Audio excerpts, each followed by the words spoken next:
septembre 1976. Un pilote soviétique décolle pour une mission d'entraînement ordinaire. Mais ce jour-là, il prend une décision qui changera le cours de la guerre froide. Il détourne le chasseur le plus rapide et le plus redouté de l'Union soviétique vers le Japon. Pour la première fois, l'Occident va enfin découvrir ce qui se cache vraiment à l'intérieur du légendaire MiG-25 Foxbat. Ce qu'il trouve va bouleverser tout ce qu'il croyait savoir sur la technologie militaire soviétique. Juillet 1967. Le salon aéronautique de Domodedovo près de Moscou. Les caméras du monde entier sont braquées sur la piste lorsqu'un chasseur massif apparaît dans le ciel. C'est le MiG-25, nom de code OTAN, Foxbat. Les observateurs occidentaux sont stupéfaits. L'appareil mesure 23 mètres de long, possède 2 réacteurs Tumansky R-15 qui génèrent 11 tonnes de poussée chacun et ses ailes Delta suggèrent des capacités de manœuvre exceptionnelles. Les analystes du Pentagone examinent chaque photographie satellite disponible. Les dimensions du Foxbat indiquent quelque chose d'extraordinaire. Avec une vitesse maximale annoncée de Mach 2,83, soit environ 3000 km/h, il devient instantanément l'avion de combat le plus rapide jamais construit. Entre 1965 et 1977, le MiG-25 établit 29 records mondiaux d'altitude et de vitesse, dont un record d'altitude de 37 650 mètres qui tient encore aujourd'hui. L'inquiétude grandit à Washington. Le SR-61 Blackbird américain, l'avion de reconnaissance le plus avancé au monde, semble soudainement vulnérable. Si les soviétiques possèdent un intercepteur capable de l'atteindre, l'équilibre stratégique bascule. La CIA intensifie ses efforts de renseignement. Chaque mouvement du Foxbat est surveillé, mais les informations concrètes restent rares. Le rideau de fer protège jalousement ses secrets. Les ingénieurs américains imaginent un chef-d'œuvre technologique, alliage de titane ultra-léger, systèmes électroniques sophistiqués, radars à longue portée, missiles RR de nouvelle génération. Le projet F-15 Eagle est accéléré en réponse à cette menace perçue. Des millions de dollars sont investis pour développer un chasseur capable de rivaliser avec le fantôme soviétique. Mais personne, absolument personne, ne sait vraiment ce qui se cache sous la carlingue du MiG-25. Pendant près d'une décennie, le Foxbat reste une énigme terrifiante. Les pilotes occidentaux reçoivent des briefings alarmants sur ses capacités supposées. Le mythe grandit avec chaque rapport d'intelligence fragmentaire. Dans les académies militaires, le MiG-25 devient la référence absolue de la menace aérienne soviétique. Ce que le monde occidental ne sait pas encore, c'est qu'un homme est sur le point de révéler la vérité la plus stupéfiante de l'histoire de l'aviation militaire moderne.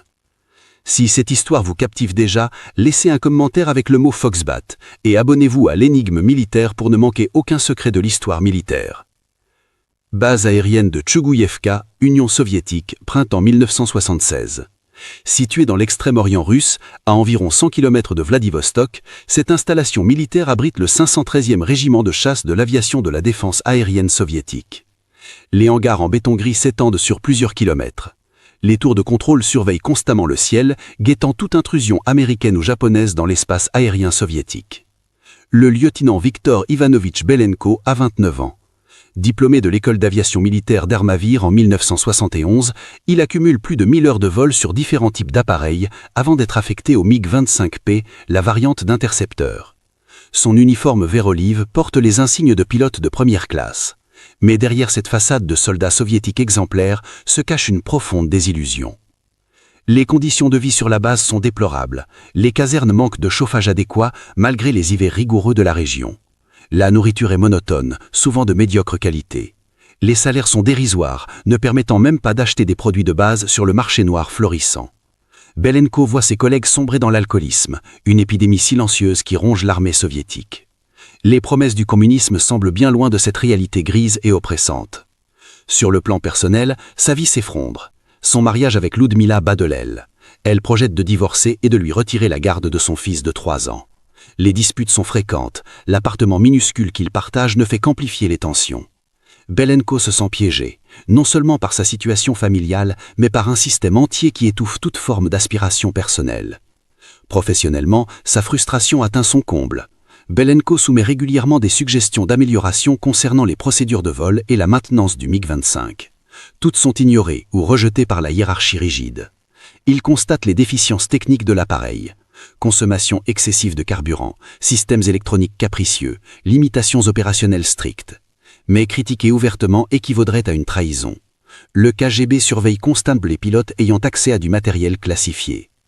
C'est dans ce contexte d'isolement et de désespoir que l'idée germe dans son esprit. Et si la liberté se trouvait ailleurs? Les émissions de radio occidentales captées illégalement parlent d'un monde différent. Belenko commence à écouter Voice of America sur des fréquences interdites. Il apprend l'anglais en secret, mémorisant des phrases qui pourraient lui sauver la vie. Progressivement, un plan audacieux prend forme. Fuir vers le Japon avec le MiG-25, livrer le secret le plus jalousement gardé de l'Union soviétique en échange d'une nouvelle vie. Les risques sont énormes. La peine de désertion et l'exécution. Sa famille subira des représailles. Mais Belenko sent qu'il n'a plus rien à perdre. Il commence à mémoriser chaque détail de ses vols d'entraînement, à repérer les failles dans les protocoles de sécurité, à calculer mentalement la distance exacte entre Tchougouyevka et l'île japonaise d'Hokkaido. Chaque jour, il se rapproche un peu plus de la décision qui changera sa vie et l'histoire de la guerre froide. 6 septembre 1976, 13h, heure locale. La base de Tchougouyevka s'anime pour une mission d'entraînement de routine. 3 MiG-25P décollent en formation triangulaire. Viktor Belenko occupe la position numéro 3. Son appareil porte le numéro de série 31. Dans la poche de sa combinaison de vol, dissimulée contre toutes les règles de sécurité, se trouve le manuel d'entraînement complet du Foxbat. Document ultra confidentiel dont la possession hors de la base constitue une violation gravissime du protocole militaire. Que feriez-vous à sa place? Laissez votre avis en commentaire.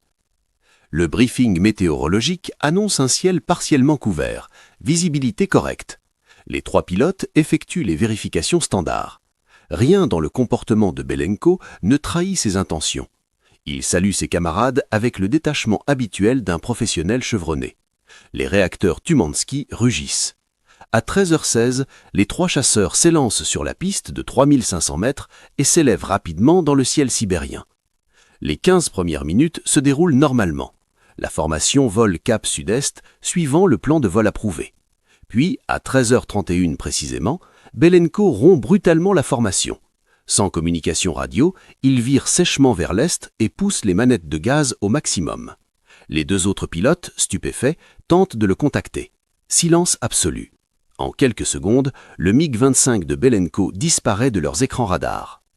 Belenko descend immédiatement à 50 mètres au-dessus de la mer du Japon. À cette altitude extrêmement basse, il échappe à la couverture radar soviétique. Les vagues du Pacifique défilent sous lui à une vitesse vertigineuse. Le carburant se consume à un rythme alarmant, mais il n'a pas le choix. Chaque seconde compte. Il sait que des chasseurs d'interception vont être lancés dès que son absence sera confirmée. La distance jusqu'à Hokkaido est d'environ 640 km. À cette allure, il lui faut environ 20 minutes. À la base de Tchougouyevka, l'alerte est donnée à 13h35. Les opérateurs radars constatent la disparition de l'appareil numéro 3. Les 2 autres pilotes atterrissent en urgence et confirment la défection. Le commandant de la base contacte immédiatement Moscou. Le cauchemar redouté depuis des années devient réalité. Un pilote déserte avec le joyau technologique soviétique. Des ordres frénétiques sont transmis. Des patrouilles maritimes sont envoyées, mais il est déjà trop tard. À 13h56, Belenko pénètre dans l'espace aérien japonais. 2 F-4E Phantom II de la force aérienne d'autodéfense japonaise décollent de la base de Chitose pour l'intercepter. Mais le MiG-25 est trop rapide, trop bas. Les fantômes ne parviennent pas à établir un contact visuel satisfaisant. Belenko remonte à 600 mètres et repère l'aéroport civil de Hakodate, sur la pointe sud d'Hokkaido. Ce n'est pas la destination prévue, mais son réservoir est presque vide. À 14h00, le gigantesque intercepteur soviétique apparaît au-dessus de l'aéroport de Hakodate, semant la panique. Les contrôleurs aériens japonais n'ont reçu aucun plan de vol. Un Boeing 727 de la compagnie All Nippon Airways s'apprête à atterrir. Belenko n'a pas le temps d'attendre. Il entame sa descente, coupe les réacteurs et pose brutalement le MiG-25 sur la piste commerciale. Les freins crissent, l'appareil roule sur 900 mètres avant de s'immobiliser. Belenko ouvre la verrière, sort son pistolet Makarov 9 mm et descend de l'échelle. Des employés de l'aéroport s'approchent prudemment. Il prononce en anglais approximatif les 2 mots qu'il a répétés mentalement pendant des mois. Political asylum, asile politique. À cet instant précis, la guerre froide vient de basculer. Le secret le mieux gardé de l'Union soviétique repose maintenant sur une piste civile japonaise, exposée au regard du monde occidental. Dans les heures qui suivent l'atterrissage, le gouvernement japonais se trouve dans une position diplomatique délicate. L'Union soviétique exige immédiatement le retour du pilote et de l'appareil. Des notes de protestation officielles inondent le ministère des Affaires étrangères à Tokyo. Mais les États-Unis, alertés en quelques minutes, envoient leurs propres équipes d'experts. L'accord est rapidement conclu. Belenko recevra l'asile politique américain et le MiG-25 sera examiné conjointement avant d'être restitué. L'appareil est transporté dans un hangar sécurisé de la base aérienne de Hyakuri sur l'île de Honshu. Une équipe mixte composée d'ingénieurs américains de la Defense Intelligence Agency, de spécialistes de la CIA et de techniciens japonais commence le démontage systématique. Chaque composant est photographié, mesuré, analysé, catalogué. Le processus dure 67 jours. Ce qu'ils découvrent dépasse leurs attentes les plus pessimistes. Première révélation stupéfiante. Le fuselage n'est pas en titane. Contrairement aux suppositions occidentales, 80% de la structure est constituée d'acier inoxydable soudé. Ce choix matériau, beaucoup plus lourd, explique la masse totale de 20 tonnes à vide. Les soviétiques ont privilégié un matériau facile à produire en masse plutôt que des alliages légers coûteux. Le Foxbat n'est pas un chef-d'œuvre d'ingénierie aérospatiale, c'est un tracteur volant. Le système radar Smerch A provoque l'incrédulité. Il pèse 600 kg et utilise des tubes à vide à la place de transistors modernes. Cette technologie, abandonnée par l'Occident dans les années 1960, présente néanmoins un avantage inattendu. Résistance aux impulsions électromagnétiques nucléaires. Mais la portée de détection est médiocre, seulement 90 km dans les meilleures conditions. Les Américains réalisent que leurs contre-mesures électroniques actuelles sont largement suffisantes pour neutraliser l'armement du MiG-25. Belenko, interrogé pendant des semaines, fournit des détails opérationnels cruciaux. Il explique les procédures de maintenance lourdes, les pannes fréquentes, les restrictions d'utilisation imposées aux pilotes. Il révèle que l'Union soviétique a produit le MiG-25 en grande quantité, non pas par supériorité technologique, mais par nécessité stratégique. Face aux menaces des bombardiers B-52 et du SR-31, les soviétiques ont opté pour la force brute. Des moteurs gigantesques, une structure massive, une production en série de 1186 exemplaires entre 1969 et 1984. La conclusion est sans appel. Le MiG-25 n'est pas le super chasseur invincible fantasmé pendant une décennie. C'est un intercepteur spécialisé, lourd, peu maniable, technologiquement obsolète, conçu pour une seule mission. La menace perçue était largement surestimée. Cette découverte change radicalement l'évaluation des capacités militaires soviétiques et influence directement les programmes d'armements américains pour les années suivantes. Le 12 novembre 1976, soit 67 jours après l'atterrissage à Hakodate, l'Union soviétique récupère son MiG-25. Mais pas intact. L'appareil est restitué démonté en 30 caisses soigneusement emballées, accompagné d'une facture de 40 000 $ pour les frais de transport et de stockage. Les ingénieurs soviétiques passent des mois à réassembler les pièces, constatant avec rage que chaque composant critique a été photographié, mesuré, analysé. Le secret est définitivement éventé. Viktor Belenko, lui, commence une nouvelle vie aux États-Unis. Le président Gerald Ford approuve personnellement sa demande d'asile politique le 16 septembre 1976. Il est immédiatement transféré dans un lieu sûr, sous protection du gouvernement américain. Pendant 6 mois, il subit des débriefings intensifs menés par la CIA, le FBI et la Defense Intelligence Agency.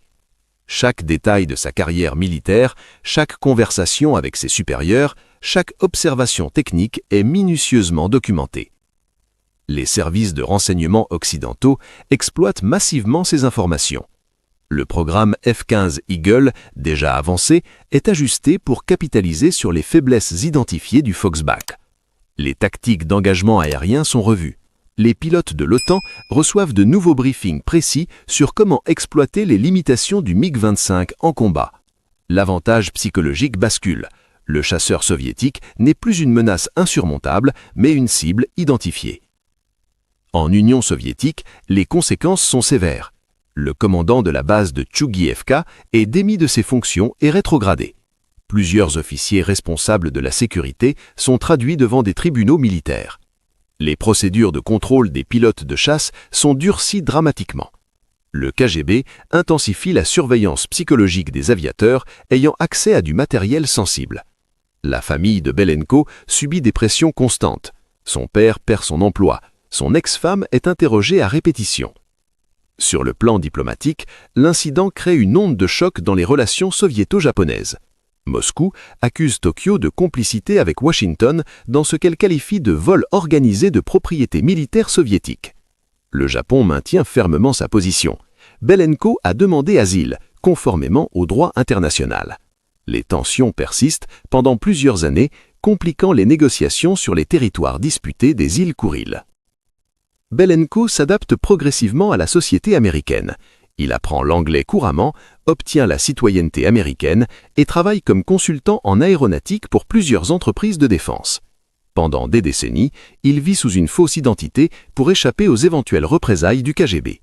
En 1980, il publie un livre autobiographique intitulé « MiG Pilot », détaillant son parcours et sa fuite spectaculaire. L'ouvrage devient un best-seller et confirme publiquement les révélations techniques. Le MiG-25 continue d'être produit jusqu'en 1984, totalisant 1186 exemplaires dans toutes ses variantes, intercepteur, reconnaissance, entraînement.